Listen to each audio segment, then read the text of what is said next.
morning, everyone. Thank you all for coming out. I'm Deputy Chief Aaron Hughley. I oversee the Investigations Division and service our agency's Public Information Officer. Standing here with me is Southfield Police Chief Elvin V. Barron, Deputy Chief Jeffrey Jagowski, who oversees our Patrol Division, and Detective Lieutenant Mustafa Beasy. Today, Chief Barron will provide details on a human trafficking investigation and the outstanding investigative work that led to the arrest of a career criminal. The incident occurred on Sunday, March 2nd, 2025 at approximately 1:30 a.m. At the Marvin's Garden Inn here in the city of Southfield. I ask that you please hold all of your questions until the conclusion of the press briefing and turn off or mute any cell phones or other electronic devices. Also, please wait to be escorted back down to the main lobby at the conclusion of the briefing. A press packet is available on the back table, which includes a USB drive of all files presented here today. Also, for record-keeping purposes, we ask that you complete our media sign-in sheet. And without any further delay, Chief Barron. And as always, thank you, Deputy Chief, and certainly our media friends. Always important to keep you updated on these type of activities in our city. I'm going to start off my remarks by just reminding everybody that human trafficking, as we all know, is not only a global crisis, but a national crisis, and certainly a crisis here in Southeast Michigan. I also want to remind you that in November of 2024, we held a press conference in which we unpacked and uncovered a human trafficking operation that was taking place at the Sonesta Suites. And at that time, the individual received a $3 million bond for his activities. And we were able to rescue the female who was being abused by that particular individual. So this case will be kind of similar to that. Southfield Police, particularly our great detective work, doing it again, unpacking a human trafficking operation and rescuing a victim from their abuser. And so we're going to talk about this particular individual. We're going to share 911 audio. We're going to show you the video of the arrest, because as we always do, and I always say this, no matter how dangerous a suspect is, we always show you how we bring these individuals in custody, because it's important that we continue to show that this agency is professional. So before I get into my remarks, I want to update you that the victim and her abuser had 2 hotel rooms in Southfield. One was the Marvin's Garden Inn, located at 27650 Northwestern Highway, and the other was the Red Oak Inn, located at 27660 Northwestern Highway. And keep in mind, they're in very close proximity to one another.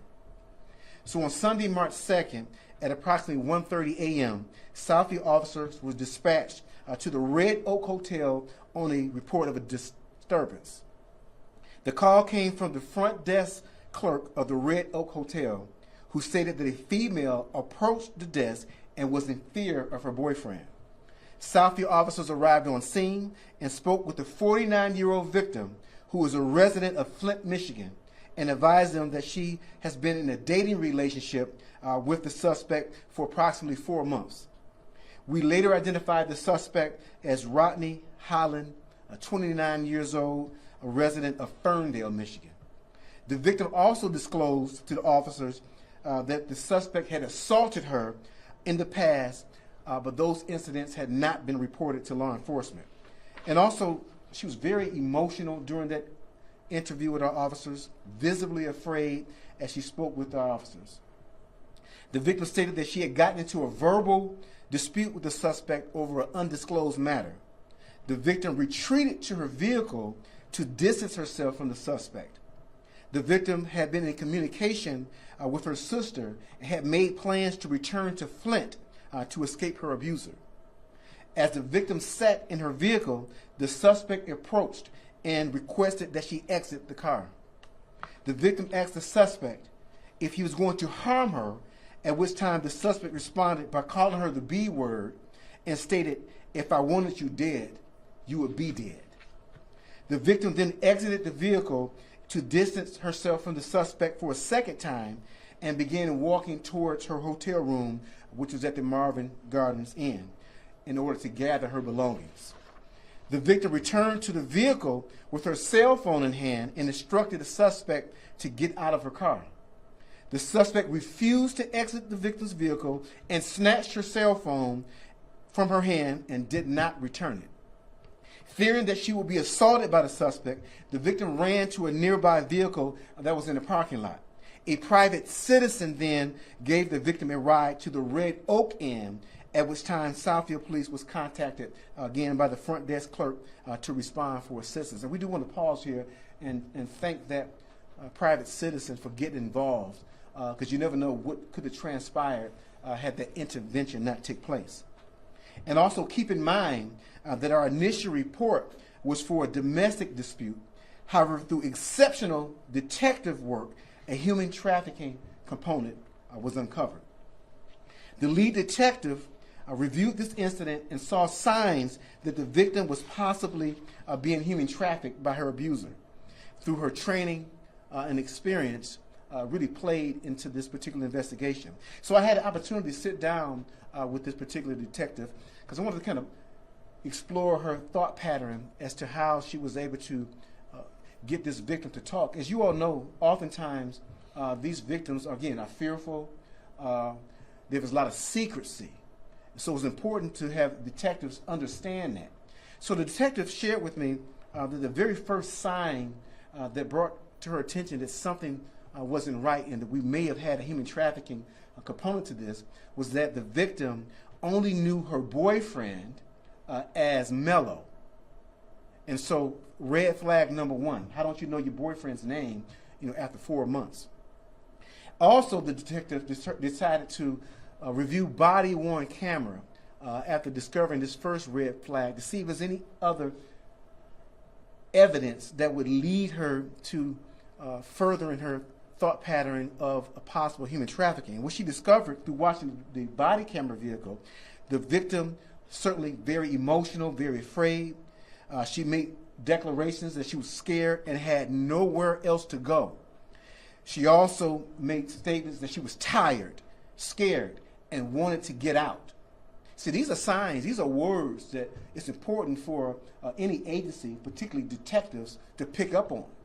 And what I'll tell you about this particular detective, she does have the ability to connect with her victims, the cases that she's assigned to. In fact, I remember a time, if I come off subject, just to share, this particular detective's ability to connect. I remember we had an armed barricaded suspect last year, and we had a suspect who was mentally ill, and the mother was very distraught. But this detective was able to calm that mother down. So I only bring that up to you to show you the level of engagement Southfield police officers and detectives have when we're talking to victims and also families of victims, because it's important to get that line of communication going.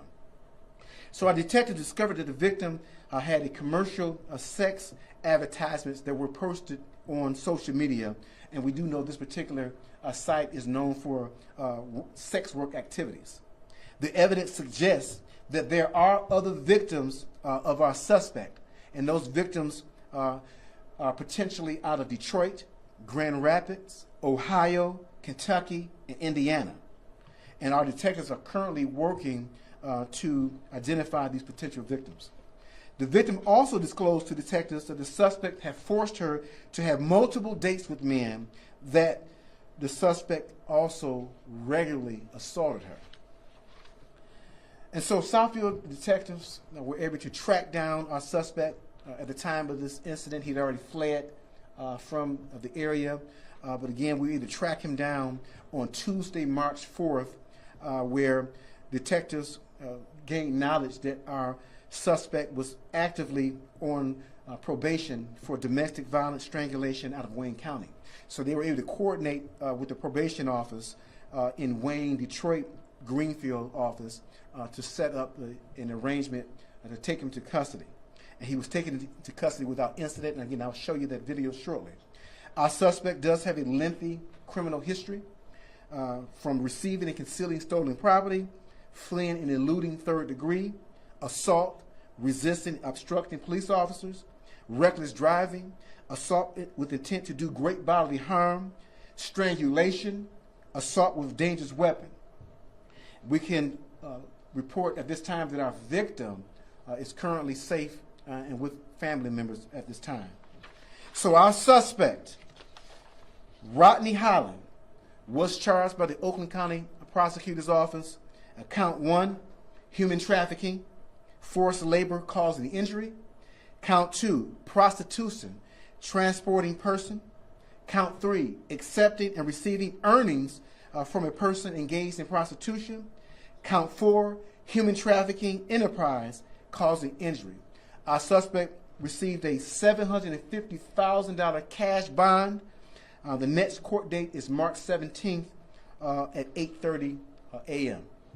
And so at this time, we're going to transition to the 911 audio so that you hear exactly what officers had at the time of the incident. And then we're going to always point out that this, again, was a domestic dispute. Through great detective work, uncovered a human trafficking operation. So please play the audio.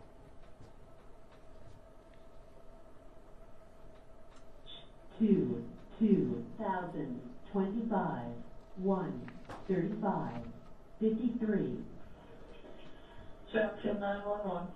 Hi, I'm at the Red Oakland on Northwestern Highway at the front desk. A girl just came to the window. She said that her boyfriend was going to try to do something to her, and I gave her a room by the office. I don't know her name or anything, but she said she needed the police here. Okay. Have you seen the boyfriend, or do we know where he is? No, I didn't get really too much information. She was very afraid, and she said that he was like on his way to come, so I just gave her a key to a room. So Is she in the room now? yes. What room now? In your name? Okay, we'll get her all turned over then. Okay, thank you. You're welcome. Then we transition to the 2025 video of the arrest. 136 46.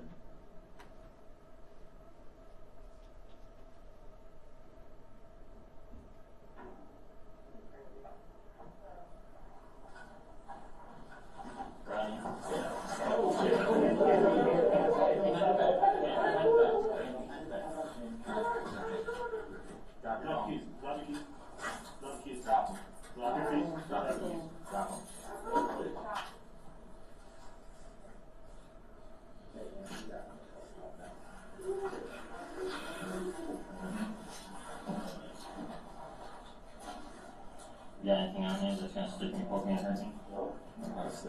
Yes, sir. Okay. We'll grab your stuff, okay, so backwards. You got it?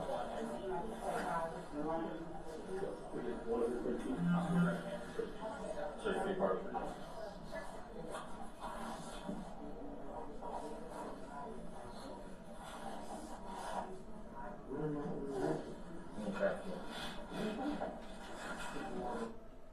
Okay. Okay. We'll let you get it refocused. Absolutely. Take your time. Absolutely. So I want to point out, when you see the manner in which this individual was taken into custody, continue to go back to our detectives, always thinking. Dangerous suspect, unknown on what harm he could cause to the community or officers, and then thinking enough as they did their homework on him, discovering that he was currently on probation. Well, why not contact the probation office and put him in a controlled environment and then take him into custody without incident to the officers or the community? So again, I'm going to continue to brag on the Southfield police officers and our detectives for thinking, getting out ahead of these situations, empathy that they show.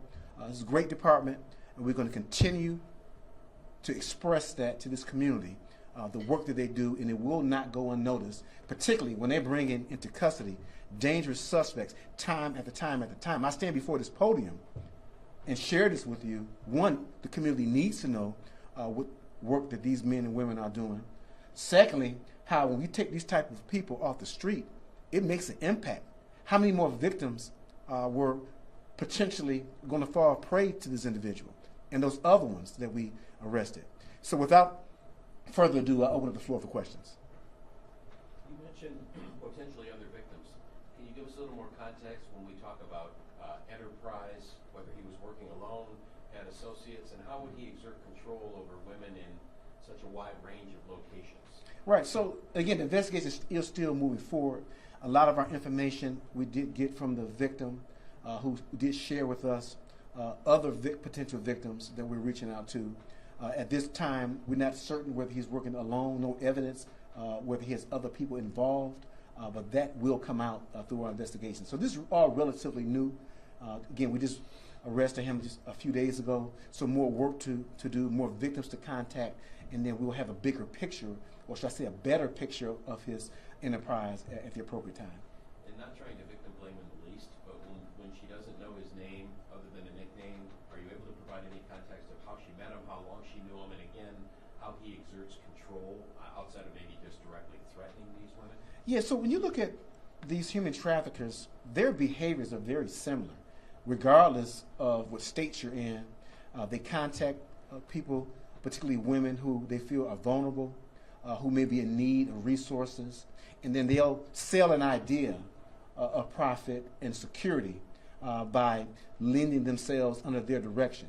So this is pretty much how this occurred. You know, he came in contact with her during a vulnerable state in her life, just like the last predator that we got out of Sonesta Sweeps. And then from there, tricked her into a pattern of human trafficking and sex work activity. Lastly, for me, do you know how long it's alleged that she was under his control in this way? Yeah, according to her, for approximately 4 months of abuse and human trafficking. With both cases, it strikes me that both receptionists at the front desk were able to intervene. What is the police department's relationship like with educating hotels on how to identify signs that someone might be a victim of human trafficking, or that, you know, to intervene like that? Because I was impressed in both cases that it was the front desk who had called and intervened like that. Yeah, that's a very great question. I'm glad you asked that. These hotels in Southfield, really hotels in other places as well, but we'll just talk about Southfield for now. They are very well aware of human trafficking and the potential for it to come to their particular hotels. And there are trainings that hotel management does have with the employees to identify these type of situations. And as you mentioned, in both situations, the victims came to them for refuge, for safety, and again, in both situations, they both delivered by giving them a safe haven to operate out of, and then contacting the Southfield Police Department without hesitation.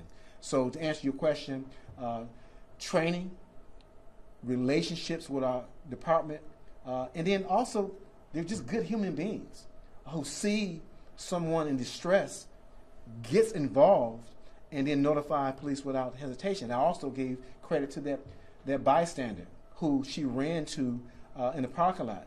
You know how often times people don't get involved. But in these instances, we're very fortunate to have community members who stepped up to get involved and ultimately help us rescue another person from human trafficking lifestyle. Yes, sir. Should people get involved? You hear some of these cases where people get involved and then they end up hurt. Right. So every situation is going to be different. Certainly, we do encourage people to call 911 before you do anything. You know, allow law enforcement to step in. There may be a situation where you feel as though you can help someone and won't jeopardize your safety. And I believe in the situation with the person in the parking lot, obviously he looked at the area. He probably looked at the distance the victim was from the suspect and maybe decided, okay, I can get her in my car and get her out of this area very quickly. So again, applauding him for having that type of courage to do that. And then for the hotel management, I think it's just being responsible, thanking all the hotels for having training, human trafficking. We know that nurses also get the same type of training because our victims show up in ERs. And so I think the community is involved, and it does help us manage this situation, and in this case, and in other cases, to uncover it. So again, if you decide to get involved, first step, 911, and then secondly, make sure that it's safe for you to go down that avenue. To be clear, as to what was going on, was he setting her up in a room at these establishments, and then people online would then come, and go, visit in that fashion, or what was happening? Yeah, so and sometimes I try to put my common sense hat on when I answer some of these questions, and looking at the fact that they had 2 rooms, I would garner that the one room was the room that they would stay in, and then the other room would be used for those sex work activities. Yes, sir. All right. Well, I think this was pretty straight up, and thank you all for being here. Get this information out and let our community know that, again, we're paying attention to what goes on in the city of Southfield, and we are holding these individuals accountable. Thank you. Just to be clear real quick, is he in Oakland County custody at this point at the jail? Yes, so he's turned over to Oakland County for the charges related to human trafficking in our city. And the arrest we saw was physically where? That was in Detroit at the Wayne Greenfield Probation Office. Thank you. Yes, sir.